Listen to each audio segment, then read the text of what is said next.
Mesdames et messieurs, bonsoir.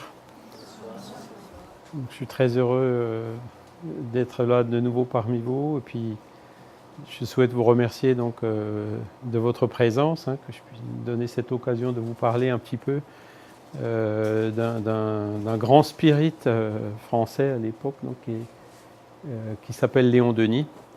Alors, je pense que beaucoup d'entre vous le connaissent, mais peut-être certains d'entre vous le découvriront ce soir. C'est vrai que je suis venu en janvier, je crois que j'ai parlé de médiumnité si je me rappelle bien. Puis j'étais aussi à Yverdon en avril. Et puis j'étais là le mois passé pour parler de... Qu'est-ce que c'était? La science, spiritisme et la science. Et donc aujourd'hui pour parler de Léon Denis. Pourquoi? Parce qu'il est né en fait le 1er janvier 1846. Et donc, le 1er janvier cette année, c'est le 170e anniversaire de sa naissance.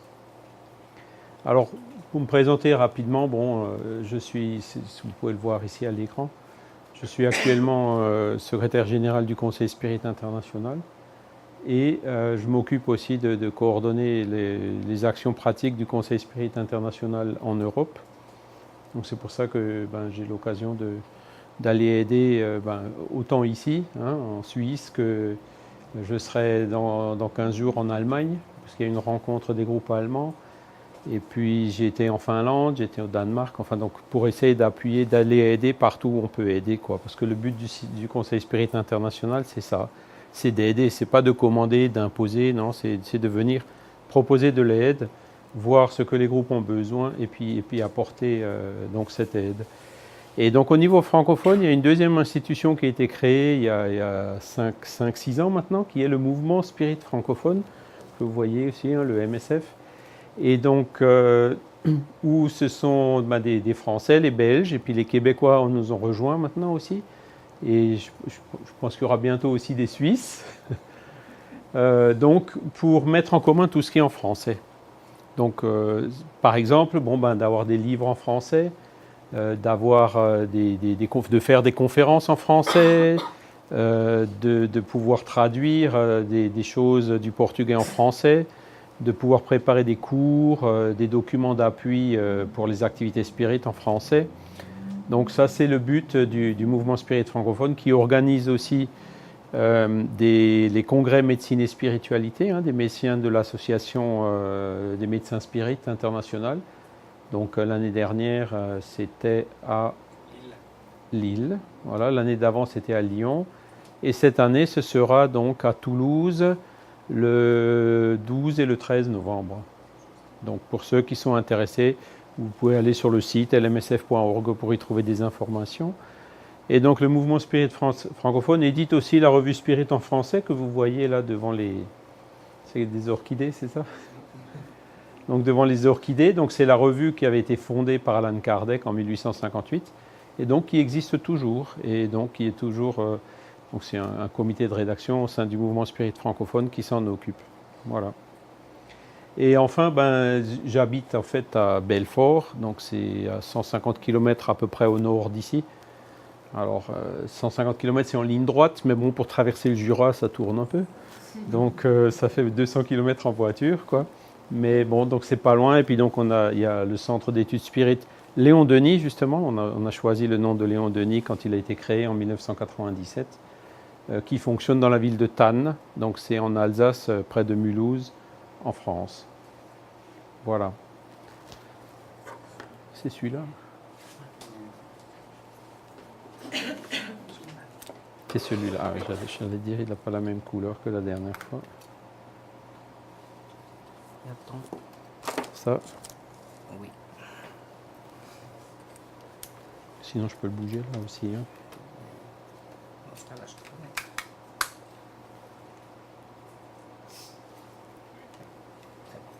C'est bon? Merci. Alors, l'actualité ces derniers mois, ou je dirais même ces dernières années, est particulièrement chargée. On voit énormément de choses qui se passent. Les guerres en Syrie ou au Pakistan ou en Afghanistan. On voit aussi des attentats. En France, il n'y a pas longtemps, un prêtre qui s'est fait assassiner. Vous avez eu des événements à Munich. Bon, c'est vrai que quand on voit tout ça, hein, avec en plus le fait que les médias maintenant montrent ça quasiment en direct, donc quelle que soit la chaîne où on voit que ça, donc on a même à la limite un peu de mal à y échapper. Et c'est vrai qu'il y a des moments où il y a de quoi se dire, mais bon sang, est-ce qu'on va vraiment dans le bon sens, hein? Et en fait, je vais essayer de vous expliquer moi, en mettant quelques citations justement de Léon Denis qui expliquait bien ça, puisqu'il faut savoir que lui, donc, il a écrit beaucoup de ses livres à la fin du 19e siècle et au début du 20e siècle, donc, où les événements annonçaient donc, la Première Guerre mondiale de 1914, et il se passait des choses un peu similaires à ce qu'on voit aujourd'hui. Et donc, c'est pour ça qu'il a écrit pas mal de choses qui sont brûlantes d'actualité encore de nos jours. Et pour analyser ça, pour ne pas déprimer en tant que spirit, puisque les spirites sont toujours optimistes et positifs, hein, puisque nous savons, d'après ce que les esprits nous disent, que la Terre est dans une phase de transition. Donc elle est actuellement en fin d'une phase, d'une période de ce qu'ils appellent un monde d'expiation et d'épreuve. Donc expiation, c'est un mot un peu difficile, lourd, quoi. Des épreuves, hein, donc des choses qui sont douloureuses, pour aller vers un monde de régénération. Et ce qui est caractéristique à chaque fois qu'on voit une transition comme ça, c'est justement ces périodes de crise.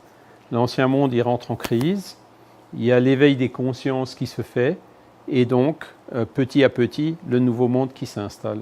C'est-à-dire les esprits qui s'améliorent, et puis des bons esprits qui viennent se réincarner pour remplacer ceux qui sont encore un petit peu, je dirais, en retard, ceux qui sont encore trop enclins au mal.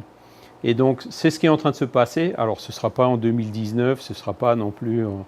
C'est quelque chose qui va se passer sur une période de plusieurs décennies, je dirais même de quelques siècles, avant qu'on arrive vraiment à ce monde de régénération où, comme le disent les esprits, le bien prévaudra sur le mal. Donc, on n'y est pas encore, mais ça bouge. Et c'est pour ça que je pose la question, là, combien de temps faudra-t-il encore pour éveiller les consciences ? Hein, parce que Jésus, il nous avait dit, donc par Matthieu, hein, « Malheur au monde à cause des scandales, car il est nécessaire qu'il arrive des scandales. Mais malheur à l'homme par qui le scandale arrive. » Et qu'est-ce qu'il appelait scandale ? C'est justement ce qu'on voit. Ce sont ces crimes, c'est la corruption, ce sont toutes ces choses qui sont caractéristiques de la crise. Et il le dit clairement, il est nécessaire que ces scandales arrivent. Pourquoi ? Pour éveiller la conscience des gens. C'est quand on a vu les images de ce petit garçon syrien de 9 ans ou de 7 ans mort sur une plage d'une île grecque que les gens se sont dit, mais attendez, il faut faire quelque chose, on ne peut pas continuer ça comme ça. Et c'est là aussi on voit qu'il y a des hommes et des femmes politiques, hein, parce que je dis femmes parce que, même pour la citer, Angela Merkel, elle a été exemplaire là-dessus. Elle a vraiment pris des risques, elle a vraiment visé le bien, quoi. Ça dit, bon, ce sont des réfugiés, il faut les accueillir, il faut faire quelque chose pour eux, sachant que ça allait éveiller ceux qui sont en opposition, ceux dont les dirigeants encouragent malheureusement encore l'égoïsme, ceux qui jouent sur la peur des gens pour mieux pouvoir les dominer et les manipuler, les faire voter pour eux, un peu comme on l'a vu aussi en Angleterre récemment, hein, où les gens ont été massivement manipulés par la presse et où un référendum a décidé de la séparation, quoi. Alors que la tendance aujourd'hui, c'est plutôt d'aller vers le rassemblement, c'est d'aller vers l'union, c'est d'aller vers la coopération, vers la fraternité, vers l'abolition des frontières, etc. Et là, il y a eu, comme dit Jésus, un scandale. Et c'est là, du coup, que d'autres Anglais, qui étaient peut-être un peu endormis, se sont réveillés, hein, comme il dit, pour éveiller les consciences. Hein. Voilà. Et c'est là où les gens maintenant commencent à se mobiliser. Attendez, on ne peut pas faire ça. C'est trop tard. Enfin, c'est-à-dire qu'il y a moyen de corriger, mais ça va leur mettre un peu de temps, quoi. Et donc c'est à nous de toujours rester bien attentifs à cela, Au Brésil, bon, il y a beaucoup de Brésiliens dans la salle, ben, on est aussi dans une période très trouble, très difficile. Et là, je voudrais citer donc Divaldo quand il était à Paris l'autre jour. Évidemment, la première question qui lui a été posée, mais Divaldo, avec tout ce qui se passe en ce moment au Brésil, comment va notre Brésil? Et Divaldo, il a répondu, mais le Brésil va très bien. Hein, parce qu'il dit, il est en pleine crise, mais la crise, c'est toujours quelque chose qui annonce un changement vers le mieux. Vous voyez? Et donc, il faut voir ces événements comme ça en disant, bon, il se produit des scandales, et profiter pour communiquer là-dessus. Donc, on communique dans la revue Spirit. On a fait un numéro sur le terrorisme, donc où on explique vraiment le point de vue Spirit sur le terrorisme, donc pour apporter, pour éclairer les gens. Et le congrès Spirit mondial, donc il sera le 8e qui aura lieu à Lisbonne dans 3 semaines maintenant, hein, donc le 8, 9, 10 octobre. Il est sur le thème de aimer la vie, aimer son prochain. Et aimer la vie, pourquoi? Ben, c'est pour faire la prévention contre le suicide, c'est pour faire donner des explications aux gens en ce qui concerne l'avortement, l'euthanasie et toutes ces questions-là. Donc la communication qu'on fait dans le sens de favoriser cette transition, de faire de sorte qu'elle arrive de faire contrepoint un petit peu par rapport aux autres forces d'esprit moins avancées qui, eux, au contraire, font tout ce qu'ils peuvent pour nous mettre les bâtons dans les roues, pour nous faire trébucher et puis pour retarder cette transition. Parce que, pourquoi ils font ça? Ben parce qu'ils sentent qu'ils sont en train de perdre le contact et que s'ils ne méritent plus de rester sur la Terre, hop, ils vont automatiquement se réincarner sur un monde qui était comme notre Terre il y a 2000 ans ou il y a 5000 ans, donc un monde primitif. Alors, on continue. Donc, l'évangile selon le spiritisme, donc Kardec il ajoute, parce que les hommes étant en expiation sur la Terre, se punissent eux-mêmes par le contact de leurs vices, dont ils sont les premières victimes, et dont ils finissent par comprendre les inconvénients. Lorsqu'ils seront là, de souffrir du mal, ils chercheront le remède dans le bien. Donc ça, c'est le mécanisme par lequel la prise de conscience se réalise. Alors, quelles sont les causes de toutes ces crises? Quel est vraiment le défaut, le plus grand défaut qui retarde l'évolution de l'homme? Eh ben, vous avez une liste là. L'orgueil, l'égoïsme et l'orgueil. On pourrait citer à la limite que les 2 premiers, parce que tous les autres, quelque part, découlent de ces 2-là.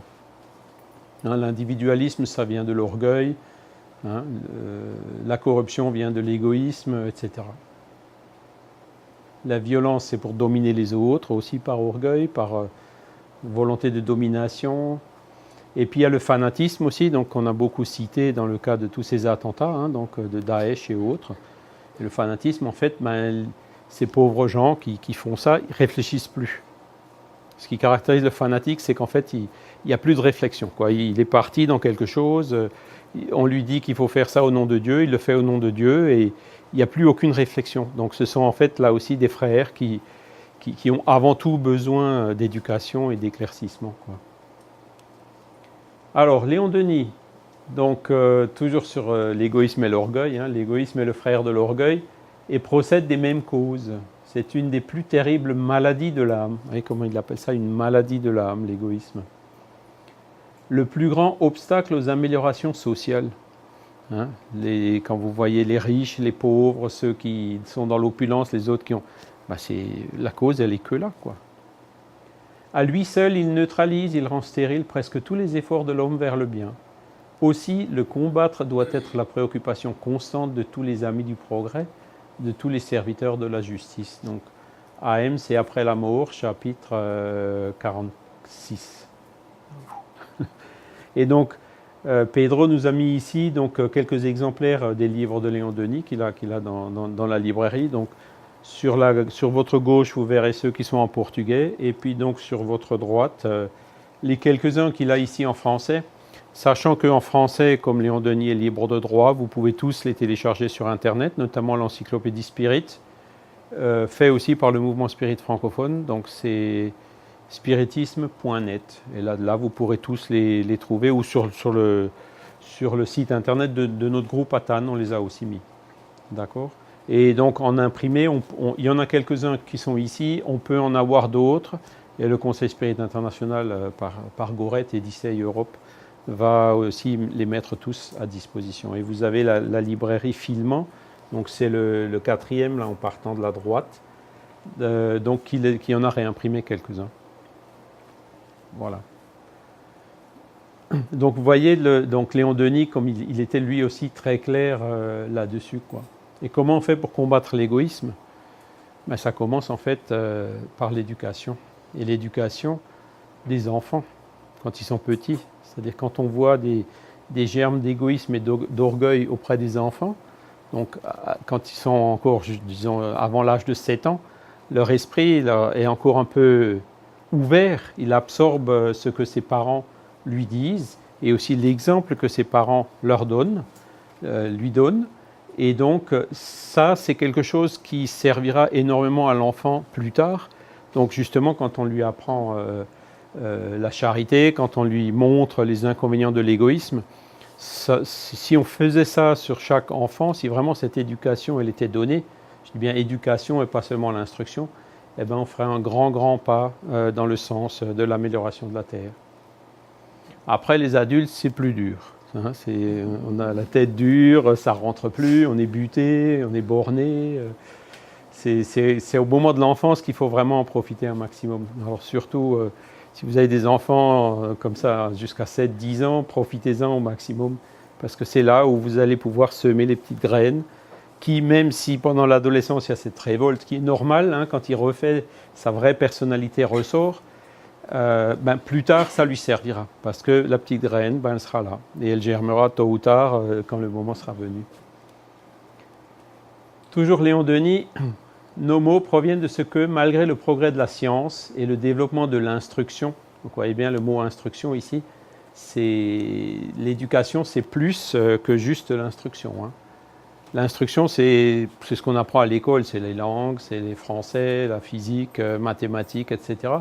Alors que l'éducation, ça tient aussi compte de cette partie morale, l'éducation morale ou l'éducation civique.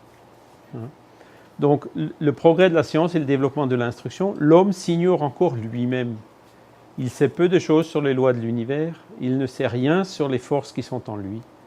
Le connais-toi toi-même du philosophe grec est resté pour l'immense majorité des humains un appel stérile. Et effectivement, est-ce que vous connaissez une école qui enseigne la spiritualité et l'existence de l'esprit? Ça n'existe pas encore, hein. Voilà, on est encore dans un monde matérialiste qui ignore l'esprit, non pas par une preuve scientifique, hein, comme je l'ai montré la dernière fois, enfin le mois dernier, mais par parti pris et par orgueil. Par orgueil, pourquoi? Parce que quand on admet l'existence de l'esprit, on admet qu'il y a des choses qui peuvent être supérieures à l'homme, comme Dieu, comme les bons esprits et tout ça. Et ça demande une certaine dose d'humilité. Mais cette humilité fait partie justement des scientifiques. Et petit à petit, ils vont y arriver. Et donc je peux vous dire qu'il y a des universités de médecine aux États-Unis et au Brésil qui donnent déjà des cours pour les futurs médecins, donc de médecine et spiritualité. Comment la spiritualité intervient dans la médecine et notamment tous les effets bénéfiques que des croyances spirituelles chez un patient peuvent apporter sur sa santé physique. D'accord? Alors, est-ce que j'ai sauté? Je suis revenu en arrière. Voilà. Et donc ça, c'est aussi un des buts du spiritisme et puis de la codification de Kardec, c'est de démontrer par A plus B qu'il y a autre chose que de la matière, que l'esprit existe et qu'il survit à ce qu'on appelle la mort. Alors toujours Léon Denis, donc là je vous montre la fameuse revue Spirit où on avait fait une étude sur le terrorisme, hein. Donc c'était juste après les attentats à Paris, où on avait donc mis tous les arguments spirites contre la violence, pour la tolérance, la liberté de penser, etc. Donc tous les arguments, le point de vue spirit sur ces choses-là. Et donc j'ai aussi mis quelques citations de Léon Denis, et notamment il parle des remèdes, qu'est-ce qu'il faut faire pour que ça s'arrête. Et il dit, on a longtemps cru avoir fait assez en répandant l'instruction, donc comme on l'avait vu avant, mais l'instruction sans l'enseignement moral est impuissante et stérile. Avant tout, il faut faire de l'enfant un homme comprenant ses devoirs comme il comprend ses droits. Donc ça, c'est extrait du livre Christianisme et Spiritisme, et où on voit de nouveau cette idée, donc, je prends l'exemple de la France, l'éducation est laïque en France, hein, le gouvernement est laïque. Et malheureusement, derrière la laïcité qui a comme sens premier le fait que chacun est libre de pratiquer la religion qu'il veut, hein. Mais souvent c'est interprété comme une omission, c'est-à-dire que le professeur ou les gouvernements ou les instances du gouvernement disent parler de religion, c'est pas notre affaire. Et donc souvent ils confondent aussi que parler de l'âme, de l'existence de l'esprit, de toutes ces choses qui sont maintenant scientifiquement démontrables, c'est pas leur rôle. Et donc là il y a eu une lacune. Alors donc c'est plus aujourd'hui aux parents de le faire, mais bon après vous savez, à Paris par exemple, il faut payer des loyers qui sont chers, donc le père travaille, la mère travaille, l'enfant il est tout seul, quand les parents rentrent le soir ils sont fatigués, et en fait ils n'apportent pas cette éducation. Et donc les enfants sont souvent livrés à eux-mêmes de ce point de vue-là, et puis c'est ça qui fait qu'après, il leur manque cette composante d'enseignement moral. Alors toujours dans les remèdes, vous voyez, donc il insiste encore plus, hein, donc c'est remettre le spiritualisme à la base de l'éducation, travailler à refaire l'homme intérieur et la santé morale. Il faut réveiller l'âme humaine endormie par une rhétorique funeste, lui montrer ses pouvoirs cachés, l'obliger à prendre conscience d'elle-même, à réaliser ses glorieux destins. Vous retrouvez un peu le style de Léon Denis qui est en fait magnifique, parce que c'était vraiment un bel écrivain, et quand vous lisez ses livres, surtout les fins de chapitre, il y a des moments où il y a les larmes aux yeux, tellement c'est beau, c'est bien dit, bien écrit, bien tourné, etc., quoi. Voilà, alors, là aussi en France, on le montre aussi dans l'article qu'on a écrit sur la revue Spirit, même ceux qui défendent la laïcité commencent à se réveiller, en disant « stop, là il faut qu'on fasse quelque chose ». Il faut qu'on fasse des enseignements sur les religions en général. Vous voyez, quels sont les... Il commence à revenir un petit peu à cette omission qui est encore le caractère actuel. Alors ici en Suisse, je ne sais pas comment ça se passe, mais vous devez certainement avoir beaucoup d'écoles religieuses, hein, catholiques ou protestantes, qui donnent aussi cette éducation religieuse. Pour moi, en Alsace, c'était pareil. Il y avait 1 ou 2 heures de religion par semaine. Et donc, on pouvait s'en faire dispenser, évidemment, suivant le principe de la laïcité. Et on pouvait aussi choisir. Donc, il y avait catholiques, protestants et juifs à l'époque. Et en fait, ça, c'est le bon chemin, c'est-à-dire de donner ces bases aux enfants quand ils sont encore petits. Et donc, il continue encore en disant... Si l'on consacrait à l'éducation des masses et à la vulgarisation des principes souverains seulement 1/4 des sommes que l'on dépense pour les œuvres de destruction et de mort, alors 1/4 c'était à l'époque, aujourd'hui je crois qu'on pourrait dire 1/10, hein. La face du monde serait vite changée, le progrès serait plus rapide dans le fonctionnement des œuvres sociales. Par le développement du sens moral et l'évolution des intelligences, bien des causes de souffrance disparaîtraient et l'humanité s'acheminerait d'un pas plus assuré vers des temps meilleurs. Donc SES, ça doit être socialisme et spiritisme. Donc ça vous ne le trouverez pas sous forme de livre. Par contre, c'est des articles qu'il a écrits dans la revue Spirit et que vous pouvez aussi trouver sur Internet. L'encyclopédie Spirit, on l'a. Et donc ça, en fait, c'est le meilleur remède. Ce qu'il faut, c'est vraiment faire tout ce qu'on peut pour encourager l'éducation, non seulement dans nos pays, mais aussi dans le monde, dans les pays du tiers-monde, en Afrique. Parce que c'est avec l'éducation que, justement, qu'on va donner aux enfants qui deviendront des adultes, qui auront des ressources pour se lever, pour s'opposer à ce mal, et puis pour, je dirais, faire des élections, des votes en conscience de cause, en votant pas seulement pour celui qui crie le plus fort ou qui a le plus d'argent, mais pour celui qui réunit à la fois des qualités d'intelligence et de moralité. Encore des remèdes. Sans la discipline morale que chacun doit s'imposer, les libertés publiques ne sont qu'un leurre. Et oui, aujourd'hui on le voit, regardez les Américains, ils parlent de mettre des murs maintenant au Mexique, ou vous avez des murs en Croatie ou en Hongrie.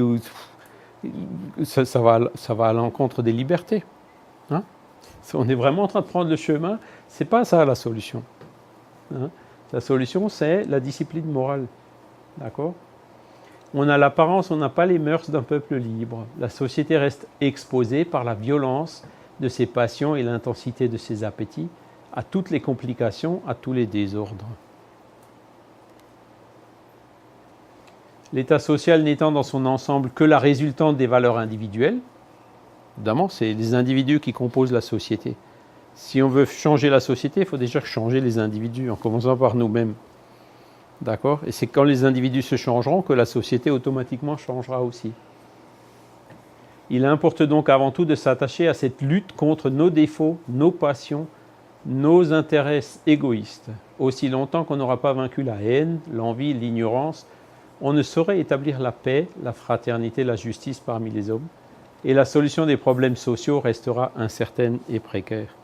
Donc, toujours Léon Denis dans Socialisme et Spiritisme. Alors ça, là aussi, on le reconnaît. Réveillez-vous de votre lourd sommeil. Déchirez le voile matériel qui vous enveloppe. Apprenez à vous connaître, à connaître les puissances qui sont en vous et à les utiliser. Donc, vous voyez comment il le décrit. Hein, notre esprit, en fait, c'est notre esprit qui est la puissance qui est en nous. Hein, et qu'on peut utiliser justement pour notre propre évolution et pour l'évolution des sociétés. Toutes les voies de la nature, toutes les voies de l'espace vous crient « Levez-vous et marchez, hâtez-vous pour la conquête de vos destinées. » Hein, puisque l'évolution, c'est effectivement le but de notre incarnation, le but de notre vie. Et donc de se débarrasser de nos défauts petit à petit, et puis d'acquérir les qualités intellectuelles et morales qui les remplacent. Là aussi, vous voyez, l'amour sauvera le monde, sa chaleur fera fondre les glaces du doute, de l'égoïsme, de la haine. Il attendrira les cœurs les plus durs, les plus réfractaires. Donc, vous voyez aussi là, le style de Léon Denis, imagé et tout. J'espère vraiment vous donner envie de le lire parce que c'est des textes qui sont vraiment sublimes. Là, j'ai vraiment pris que quelques extraits, mais ces livres, en fait, ils sont tous tout à fait comme ça. Autant Kardec, c'était 1, 2, 3, 4, 5, organise, tac, tac. Autant Léon Denis, c'est un peu plus romancé, il y a beaucoup plus d'images, il a un style un peu différent qui est à la limite un peu plus facile à lire. Sachant que Kardec reste quand même la base, néanmoins. Alors, on va parler un petit peu plus du personnage. Là, je vous ai montré quelques extraits donc, qui vous donnent une idée de ce qu'il pensait et puis de ce qu'il divulguait. Et donc, le personnage, il est né, comme je vous l'ai dit, le 1er janvier 1846 dans une ville qui s'appelle Fougues.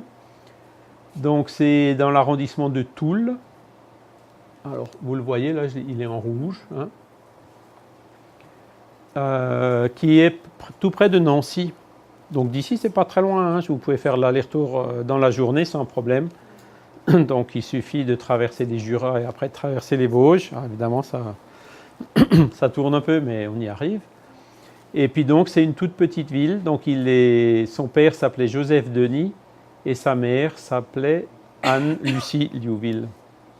Et donc là, bien sûr, moi j'y ai été quelques fois, parce que moi je suis déjà à mi-chemin par rapport à vous.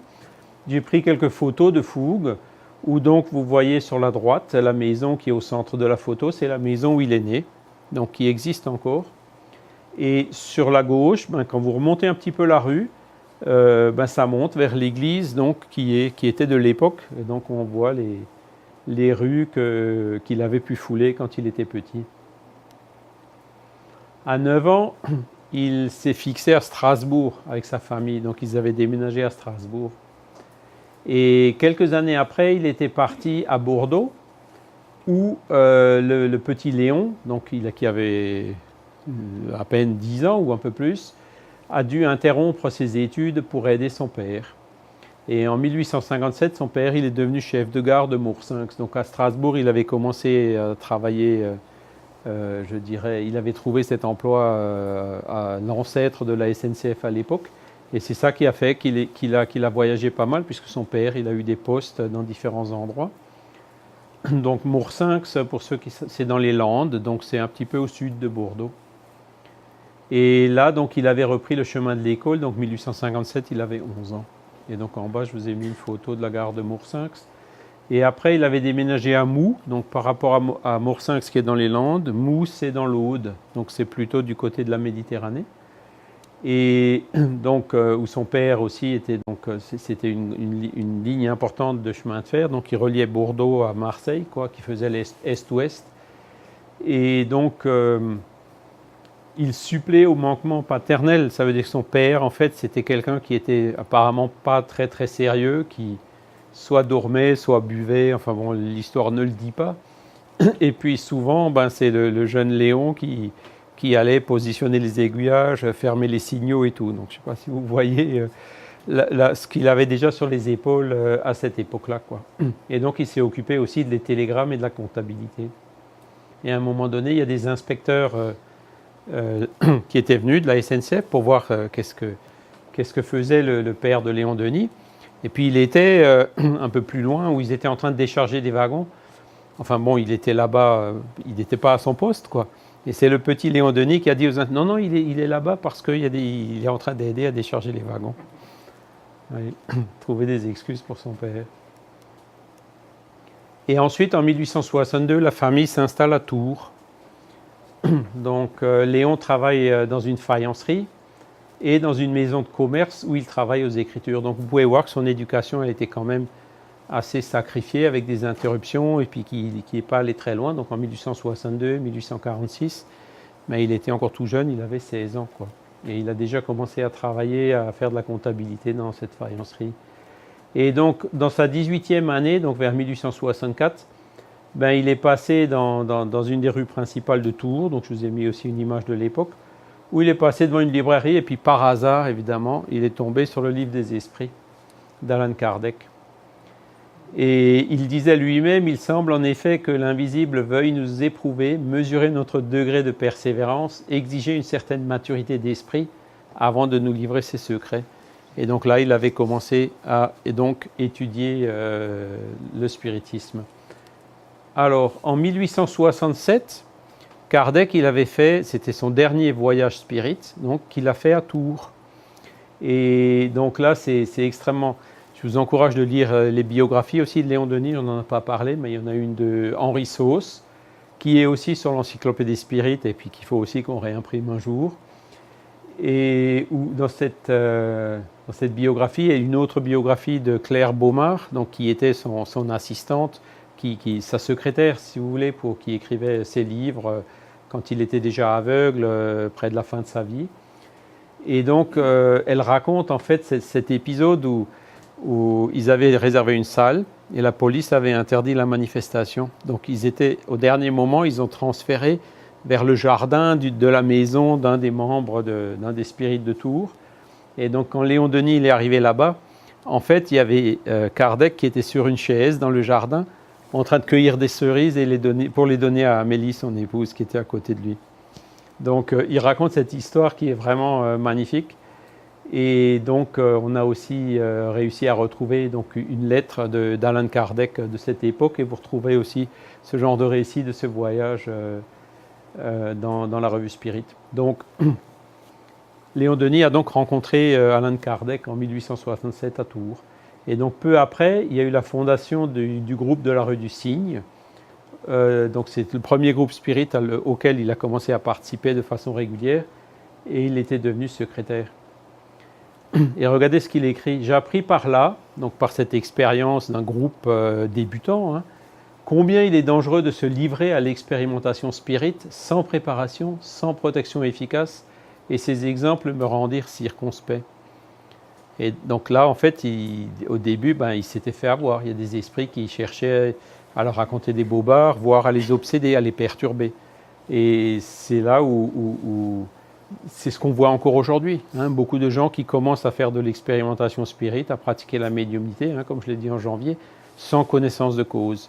Eh ben, il faut faire attention. C'est dangereux. Vous vous mettez vraiment dans la gueule du lion et les esprits, si vous êtes un peu naïf, ils vont, moi je dis toujours, vous satelliser avec la plus grosse facilité. Donc il faut toujours rester bien les pieds sur terre, s'entourer de personnes qui ont un peu d'expérience et être circonspect ou être méfiant. Il faut toujours lire 3 fois, demander 3 fois avant de croire vraiment un message qui vous est arrivé, pour être vraiment sûr que c'est quelque chose de sérieux, quoi. Alors, le 26 octobre 1868, Léon Denis donc, a été initié à la loge des démophiles de Tours. Donc cette loge, démophile, ça veut dire démo, peuple, phile, aimer. Donc c'est démophile, ça veut dire aimer le peuple. Et donc c'était une loge maçonnique qui appartenait au courant du maçonnique du Grand Orient. Et donc il y a un chercheur brésilien qui s'appelle Eduardo Carvalho Monteiro, que j'admire beaucoup, qui est allé là-bas parce qu'il était lui-même maçon, donc toutes les portes se sont ouvertes, il a pu faire toutes les recherches qu'il voulait. Et donc, vous voyez, il nous a trouvé, je l'ai entouré là-bas, donc le registre de l'initiation de Léon Denis, donc du 27 octobre 1868. Donc Léon Denis, à l'époque, il était à la fois franc-maçon et spirit. Ce qui ne posait à l'époque aucun problème, et ce qui pose encore aujourd'hui aucun problème, puisque au Brésil, vous avez énormément de francs-maçons qui sont spirites, notamment Eduardo Carvalho Monteiro, dont je vous ai parlé.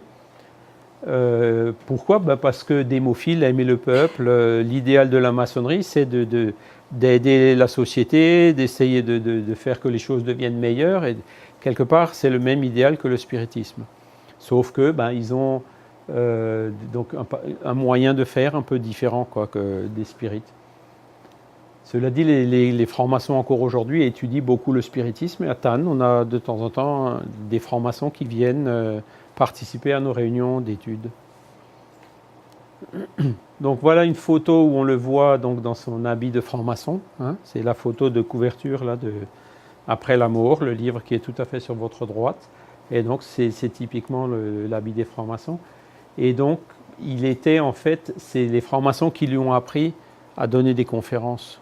L'art de l'oratoire, comment parler, comment présenter, comment structurer, comment développer l'intonation, etc. Et par après, comme on le verra, Léon Denis, il était extrêmement connu justement par ça, par les conférences qu'il faisait. C'était un peu comme au Brésil, vous avez Divaldo, tout le monde me dit toujours, il ne faut surtout pas faire de pub parce que sinon la salle est trop petite, quoi. Donc Léon Denis, c'était pareil. Il y avait des milliers de personnes qui venaient voir ses conférences, alors qu'il aille en Belgique ou ailleurs, comme on le verra plus tard. Il était vraiment... Ça, c'est quelque chose que je regrette, qu'on n'a pas d'enregistrement ou au moins sonore d'une conférence de Léon Denis, parce que vraiment, ça devait être quelque chose. Cela dit, il est certainement là pour aider à l'état d'esprit encore et inspirer certains grands conférenciers comme Divaldo Pereira Franco, Raúl Teixeira ou d'autres, quoi. Alors, il y a eu la guerre en 1870, donc il a été appelé comme réserviste à La Rochelle.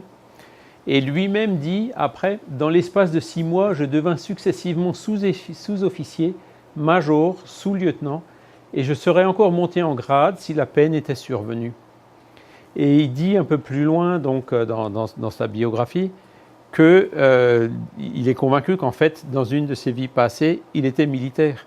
Et c'est ça qui faisait qu'il avait ces choses innées en lui et qu'il a progressé si vite, quoi. Mais ce n'était pas ce qu'il devait faire dans cette vie.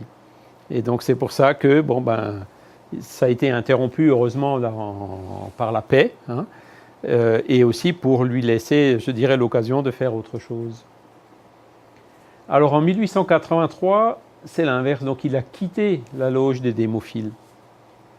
Et alors pourquoi ? Alors dans la grande énigme, on peut voir Dieu est inconnaissable dans son essence, dans ses profondeurs intimes, mais il se révèle par toute son œuvre, dans le grand livre ouvert sous nos yeux et au fond de nous-mêmes. La grande énigme, c'est un livre qu'il a écrit sur Dieu, Dieu et l'univers. C'est là vraiment où il développe la question de Dieu dans son œuvre. C'est ce livre, la grande énigme. Et pourquoi il a quitté la loge des démophiles ? Parce que le Grand Orient, à peu près à cette époque-là, avait retiré la notion de Dieu, donc ce qu'ils appellent le grand architecte, de leur credo de base, et ils avaient fait ça au nom de la libre croyance, au nom de la liberté de croyance. Et Léon Denis, donc, il était fondamentalement pas d'accord avec ça, et c'est probablement, alors c'est pas écrit, mais c'est probablement pour cette raison qu'il les a quittés à cette époque-là. Et donc on voit dans cette phrase justement que quelque part il répond aux francs-maçons, donc inconnaissable, pourquoi ? Et ça, Kardec l'avait déjà dans le livre des esprits, vous le trouverez, quand il pose, oui, mais Dieu, il est fait comment, il est fait de quoi? À un moment donné, les esprits lui disent, écoute, nous-mêmes, on ne sait pas, comment veux-tu qu'on te le dise? Hein? Donc c'est ce que Léon Denis il utilise, inconnaissable, c'est ce qu'on trouve aussi, par exemple, chez les bouddhistes. Hein? L'inconnaissable, qu'on ne peut pas concevoir ce qu'est Dieu, parce que c'est quelque chose qui nous manque encore dans notre esprit, dans notre intelligence, pour pouvoir comprendre l'essence même de Dieu. Par contre, on peut comprendre et on peut voir qu'il se révèle, on peut être sûr de son existence par son œuvre. Tout est fait à une cause. Hein? Et donc c'est là que vous avez la question numéro 1 du livre des esprits, où Kardec demande aux esprits « qu'est-ce que Dieu ?» Il ne demande pas qui est Dieu, parce que qui, c'est une personne. Donc ça aurait déjà été personnifié Dieu, donc il y a une partie de la réponse qui aurait été dans la question. Donc la question correcte, ce n'est pas qui est Dieu, c'est qu'est-ce que Dieu. Et les esprits donc lui ont répondu, intelligence suprême, cause première de toute chose. Ça c'est la question numéro 1 du livre des esprits. Donc cause première de toute chose, c'est ce qu'on voit ici, donc il se révèle par son œuvre. Quand on voit l'univers, l'harmonie de toutes ces lois de la nature, même les scientifiques aujourd'hui, quand ils se posent par exemple la question est-ce que l'univers est en expansion ou pas, est-ce qu'il va être en expansion tout le temps ou est-ce qu'à un moment donné il va arrêter de grandir et il va de nouveau se contracter, et ils se rendent compte que on est pile sur le... Ça aurait été un petit peu moins, il se contacterait un petit peu plus, il s'expandrait, donc on est pile sur la limite. Et donc c'est là où les scientifiques eux-mêmes disent mais pourquoi? Voilà, parce qu'il y a une grande sagesse derrière toutes ces lois de l'univers qu'on découvre peu à peu. Voilà. Et au fond de nous-mêmes, parce que évidemment c'est aussi une question de conscience. Hein. Les lois de la nature sont écrites dans notre conscience. Et donc là vous avez une photo du registre donc, où, en 1883, qui montre donc, qu'il a quitté la loge des démophiles. Il est cependant toujours resté beaucoup copain avec eux, il a continué à les fréquenter, etc., même s'il ne faisait plus officiellement partie des francs-maçons. Alors après, il a commencé à écrire, hein, c'est-à-dire qu'il avait plus de temps, et il a commencé à écrire. Donc vous voyez Tunis, l'île de Sardaigne, le médecin de Catane et Giovanna, qui sont donc plus des romans. Donc avec les francs-maçons, il avait l'occasion, et puis par son travail aussi de représentant commercial, de voyager. Et il profitait chaque fois de ces voyages pour visiter un peu. Et puis ce sont des livres aussi qui sont très très beaux. Alors je ne sais pas si on les a tous, mais normalement sur l'encyclopédie, Giovanna c'est sûr il y est même traduit en portugais dans... Le pourquoi de la vie, voilà, vous avez la traduction de Giovanna en portugais, et sinon on l'a aussi sur l'encyclopédie Spirit, et donc c'est plus des romans Spirit. En 1885, il a écrit le pourquoi de la vie, donc c'est son premier petit fascicule, dont je vous ai mis un extrait, hein. C'est à vous, ô mes frères et mes sœurs en humanité, à vous tous que le fardeau de la vie a courbé, à vous que les âpres luttes, les soucis, les épreuves ont accablé, que je dédie ces pages.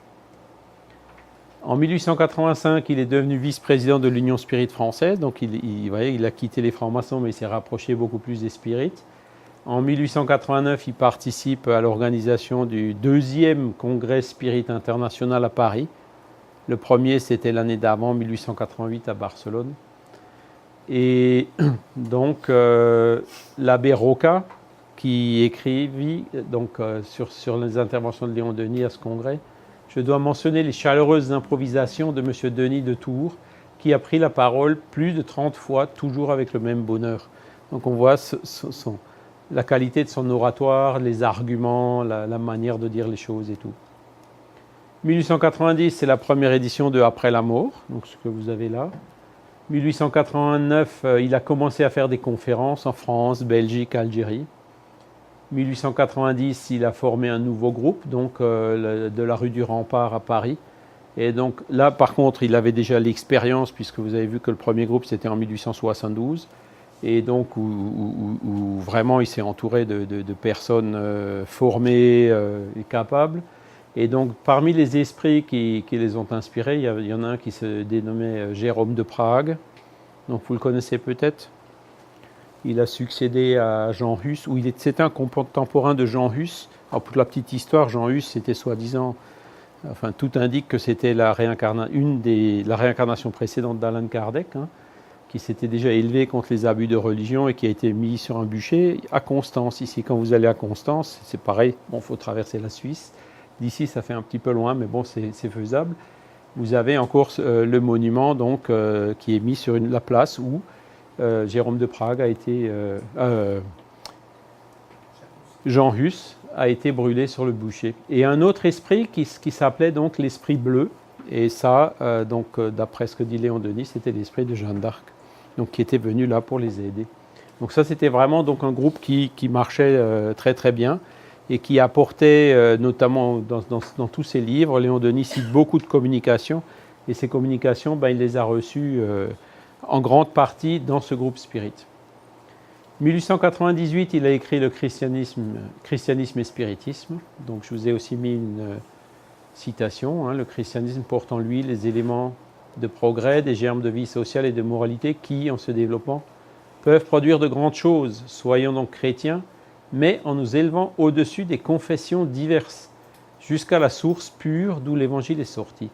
Ses bras sont largement ouverts à l'humanité. Donc, il ne faut pas confondre christianisme avec catholicisme ou avec protestantisme. Christianisme, c'est toutes les religions qui, quelque part, reconnaissent le Christ, hein, ou les évangiles.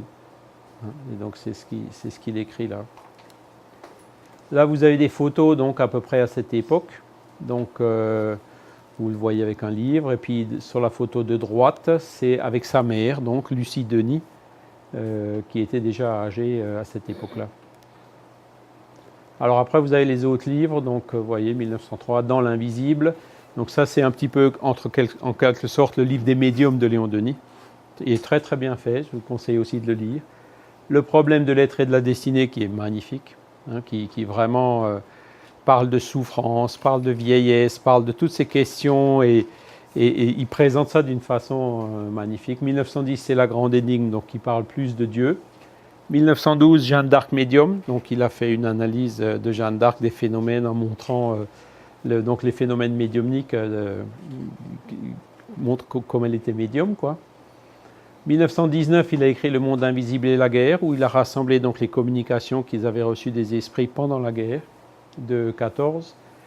Dans la revue Spirit, en 1924, il a écrit une série d'articles qui s'appelle Socialisme et spiritisme, puisque là aussi c'était le début, Karl Marx et tout ça, hein.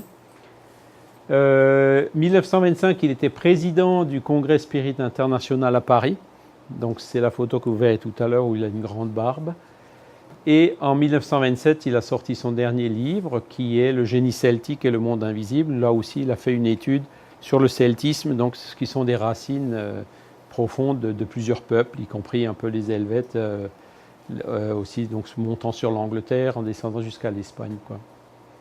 Et le 12 avril 1927, il est retourné à la patrie spirituelle. Voilà.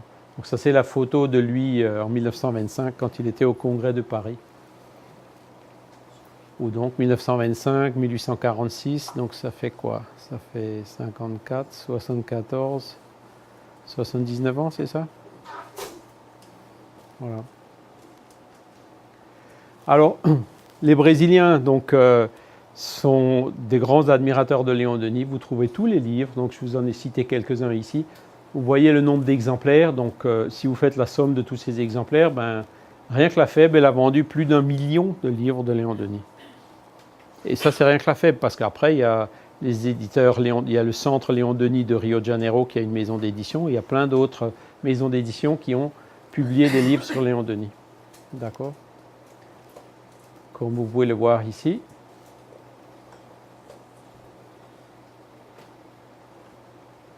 Après, vous avez aussi des livres en espagnol, puisque les Argentins, par exemple, admirent autant Léon Denis que Chico Xavier.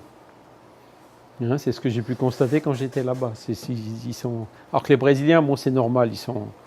Hein, au Brésil, Santo de Casa faz milagre. Hein, contrairement à la France, où Kardec est royalement ignoré. Mais bon, c'est comme ça, c'est la culture de chaque peuple. Voilà. Et puis vous avez aussi donc Gaston Luce, c'est une des biographies qui a été publiée aussi au Brésil. Donc là vous avez quelques livres du Centre Léon Denis, vous avez son adresse internet. Alors il y a ce chercheur dont je vous parlais tout à l'heure, Eduardo Carvalho Monteiro. Donc il était venu au congrès de Paris en 2004 et puis j'ai eu le bonheur, quand il m'avait demandé de l'aide, d'accepter de l'accompagner à Tours après le congrès. Et puis donc c'est en allant à Tours qu'il m'a emmené dans les archives. Donc là, ça c'est le cimetière La Salle où vous avez la tombe de Léon Denis, donc c'est à Tours, hein, que vous pouvez visiter. Et la photo de droite, donc c'est le petit kiosque qui est dans le jardin des Prébendes Douai. Donc c'est un jardin très très beau à Tours. Et Léon Denis, en fait, il habitait juste en face de ce jardin, quoi. Donc c'est un lieu qu'il a souvent fréquenté. Vous avez plusieurs arbres qui sont plus que centenaires, qu'il a certainement déjà vu, qui l'ont vu passer devant lui, quoi.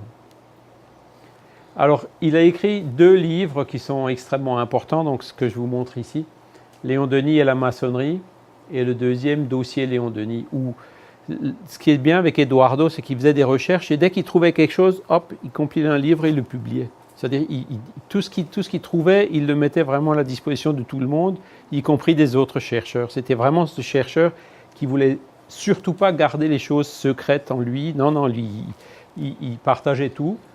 Et il a fait donc un autre livre qui s'appelle Dossier Léon Denis. Alors on ne les a pas encore traduits en français, ceux-là, mais je pense que ça va se faire parce que ce sont des ouvrages qui sont extrêmement importants. Alors des autres pays, donc là vous voyez Après la mort en suédois, donc qui a été traduit par un Suédois qui était malade, mourant ou qui voulait se suicider, puis qui a été sauvé, je dirais, par la lecture de ce livre. Alors il y a aussi des livres qui ont été traduits en anglais, par exemple Jeanne d'Arc a été traduit en anglais par Arthur Conan Doyle.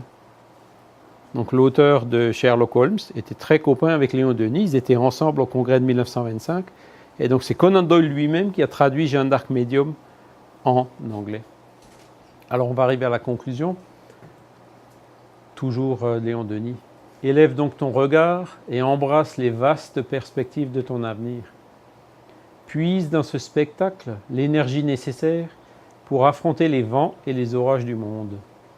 Marche, vaillant, lutteur, gravis la pente qui conduit à ces cimes qu'on appelle vertu, devoir, sacrifice. Ne t'arrête pas en chemin à cueillir les fleurettes du buisson, à jouer avec les cailloux dorés. En avant, toujours en avant. Donc, vous voyez, je vous laisse apprécier le style, le contenu, la beauté de ces écrits. Et pour terminer, donc, je rappelle encore cette maxime d'Alan Kardec qui est « Or la charité, point de salut ». Un petit clin d'œil donc, pour le 8e congrès spirit mondial. Alors c'est plein. Donc, voilà, le mois dernier, je vous disais dépêchez-vous, là maintenant c'est fini. C'est terminé, c'est plein à craquer. Il y a encore des gens qui essayent d'échanger parce qu'il y a des gens, ah finalement je ne peux pas venir. Donc ils acceptent encore, peut-être encore pendant cette semaine, de changer des noms, mais ça devient vraiment très très difficile parce qu'en fait c'est plein à craquer. Et donc du coup, il y a en fait les gens de FEB TV qui viennent, toute une équipe, donc ils vont filmer le congrès en direct et qui vont faire du streaming sur Internet. Donc même si vous n'avez plus de tickets, vous pourrez suivre ça de chez vous sur Internet. Alors, pour savoir où c'est, allez sur ce site là, 8cem.com. Donc il y a une newsletter qui est sortie la semaine dernière, qui a été envoyée par mail, vous l'avez peut-être reçue. Irène est en train de le traduire en français, donc on l'aura probablement cette semaine ou la semaine prochaine au plus tard en français. Et là-dedans, vous avez toutes les informations sur quel canal ce sera, etc. Ok. Donc le thème de ce congrès spirit mondial, vous les avez ici, ce sont ces affiches. Donc aimer la vie, c'est quelque chose qu'on a pensé être extrêmement important pour l'Europe, puisque en Europe, c'est là où, je dirais, il y a les sociétés entre guillemets les plus avancées, mais qui dérapent sur cette question-là. Donc notamment les questions de l'avortement, de l'euthanasie ici en Suisse. Et donc où ces lois qui sont humaines ne prennent pas encore suffisamment en compte les lois naturelles, la question de l'esprit. Elles se basent aussi sur des questions purement matérialistes. Et puis c'est ce que disait Paul. Il y a beaucoup de choses qui sont légales, qui sont autorisées, mais tout ce qui est autorisé, ce n'est pas forcément correct. Ce n'est pas forcément en harmonie avec les lois de la nature. Aimer son prochain, donc c'est la suite de la campagne. Et il y a aussi donc quelque chose qui a un peu découlé de ça et qui se développe de plus en plus. Donc c'est quelque chose d'un peu plus typiquement européen, qui comment dire, un développement de cette campagne d'aimer la vie. Et donc, vous voyez, c'est écrit en anglais, Say Yes to Life. Et c'est là où, je dirais, il y a un site Facebook. Donc, vous cherchez Say Yes to Life sur Facebook. Je vous encourage à le suivre, à vous connecter, à faire des likes, à vous abonner au streaming, parce qu'il y a toujours des articles, comme la semaine dernière, il y en a un qui est sorti, Samsung, il y a un pont en Corée où il y a beaucoup de gens qui se suicidaient. Et Samsung, donc, que vous connaissez, une grande société coréenne, ils ont mis sur ce pont, sur la rambarde, des informations donc pour éclairer les gens, pour les dissuader de se suicider. Et ça a eu un effet assez positif parce qu'il y a eu une réduction conséquente du nombre de suicides et Samsung donc a reçu un prix pour ça. Donc, vous voyez, c'est le genre d'articles qui ne sont pas forcément spirit, mais qui vont tout à fait dans le sens de ce que dit le spiritisme, qui sont mis donc sur cette page Facebook pour justement faire cette campagne en faveur de la vie. Et là, vous voyez, donc ça, c'est des photos qui sont toutes récentes. Donc celle du milieu, là, elle a été prise en Australie, donc où ils ont fait un événement public sur justement la protection de la vie. Et celle qui est à droite en haut, ben, c'était à Dublin en Irlande, où là aussi, donc, il y a eu des spirites qui se sont réunis dans le centre-ville de Dublin pour parler du sujet. Et ça a été fait le 10 septembre qui est la journée mondiale de la prévention du suicide. Donc vous voyez, il y a tout un dynamisme qui est très très intéressant qui est fait donc, en développement de cette campagne. Et ça va certainement continuer et se développer encore plus après le congrès. Et aussi, bon, je ne sais pas si je vous ai montré ça la dernière fois. Oui, je vous l'avais montré. Donc on dit toujours, oui, mais les gens sont matérialistes. Ils disent, ben non, ben regardez. Se rappeler d'une vie antérieure, la tête de l'Égyptien. 42% des Français y croient et 9% l'ont vécu. Donc vous voyez, 42%, c'est presque la moitié des Français qui croient en la réincarnation. Hein? Il ne faut pas qu'on se trompe. Quand on parle de réincarnation, ouais, machin. Non, non, les gens, ils y croient. Même s'ils ne le disent pas, s'il y a encore, je dirais, cette petite barrière matérialiste ou la peur de passer pour un naïf, non, non. Voir des apparitions, 44%, entendre des voix, 47%, donc là aussi, merci Jeanne d'Arc. Hein. Être enlevé par un extraterrestre, 12%. Donc vous voyez, il y a déjà même un certain discernement chez les gens. Hein. Hein. Voilà. Et donc c'est intéressant parce que ça montre qu'on y arrive. On y arrive. Il faut qu'on continue. Ça nous encourage à persévérer dans le travail qu'on fait, de dire l'esprit existe, il survit après la mort, etc. Encore samedi, on avait un cours à Tannes, il y a une dame qui est venue pour la première fois. Mais elle pleurait, parce qu'elle dit c'est la première fois que je peux parler de ce que j'ai vécu, parce qu'elle est médium voyante, elle voit des esprits. Quand elle va dans des enterrements, des trucs comme ça, elle voit les esprits. Elle n'a jamais osé en parler à quiconque. Elle est venue chez nous, j'ai dit, ici vous pouvez parler, les gens vous allez même exciter leur curiosité, parce que les gens ici, ils y croient. Hein. Et donc, petit à petit, ces barrières tombent, et puis il reste un peu de persévérance et on va y arriver. Merci pour votre attention et pour votre temps.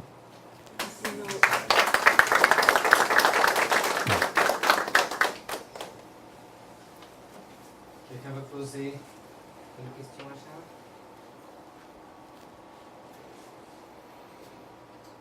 Tu fais la prière? Oui?